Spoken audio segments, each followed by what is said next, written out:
Hello, I'm Dr. Elena Sherwood. If this is the first time we're meeting, I have a relationship advice channel here on YouTube, and I am a retired couple therapist of 30 plus years. It's a long time.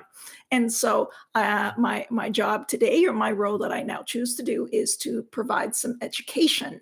And I do some speaking engagements and guest speaking. Anyway, today I am going to talk about the 7 top reasons that relationships fail. And this I'm drawing from the experience I've seen in my clinical practice. And I also have been married 30 years myself. Anyway, let me know if you happen to be here and you have questions. I welcome those. But in the meantime, let's get started. The top 7 reasons relationships fail. Okay, so probably the primary one that I see is that couples don't fully let their guards down. So in the beginning, they may and they do because they're attracted to somebody and they really do meaningfully want to let this person in. And so they partially lower their guard enough that they can really get a sense of who each other are. But we as humans have this tendency to want to bring those back up, the walls, these little walls that we have around us. So we tend to only let our guard down a little bit, and we're really careful with that wall. More on that in time, because that's going to be, that's my next book in the making. Anyway, that to say, we do that. Walls stay up, partially up, mostly up. That gets in the way of a true, intimate, close, connected relationship. And the main reason that I see relationships fail. Number 2, they let the distance grow between them by avoiding or turning a blind eye to problems that exist. And they might even have people say, hey, do you know that this is kind of concerning? Like they might dismiss that and they might make excuses for their partner. That is a terrible habit that many relationships get into. And it's no wonder that this is another chip that crumbles the whole system. So there's that. All right. The next one, a big one. When relationships have bumps, the number one place couples go is to blaming each other. Sometimes they'll go as far as saying, well, I did this because you did that. I wouldn't have done that if you did that. Yeah, well, you did this. And it could just be a very immature, childish interplay between things that is not grown up, that is not conducive to strengthening a relationship, that gets absolutely nothing done and nothing fixed. So that's another pitfall relationships fall into. So do your best to not get into those. Okay, number 4. They seek comfort in elements outside of the relationship and outside of themselves. I did quite a stint in mental health coming into becoming a marriage therapist. And so this is something very common in all humans. When we don't feel good, we want to feel good. And so we do what we think is going to help us, whether it's material goods, whether it's that this is a very common thing. We tend to go to things that we can rationalize. Well, this looks good on a resume. This looks good in general. This gives me some kind of status that'll kind of boost my ego. And we all have egos. No shame in that.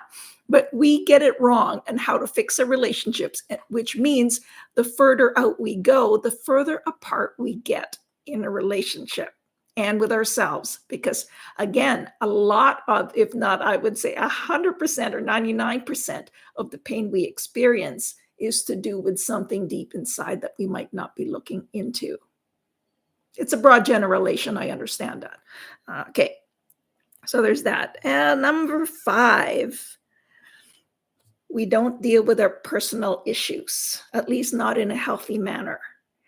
It's very easy to expect our partner to help us deal with these issues, or we don't deal with them at all. Which leads me to the next one. Actually, let me go back with that one a little bit, because I actually have some really good notes on that. Some people have personal issues they refuse to deal with, or maybe we know these personal issues are there and they're getting in the way, and we can use them as our excuse to not move forward and to not be better partners. Now, I know the heartache of having personal issues, but we also have to remember that we are always 100% accountable for how we treat other human beings, no matter what ails us. So, whatever your issues are, whatever terrible things have happened to you, that is not a license to be mean, to be cold, to be uncaring to others. All right. So let me go back. So that was number 5. Okay. Number 6.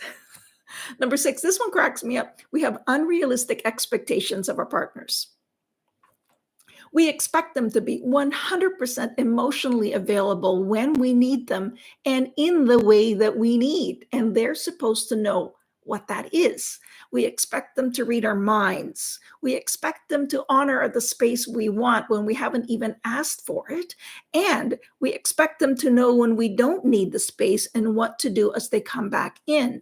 It is ridiculous what we expect our partners to perform.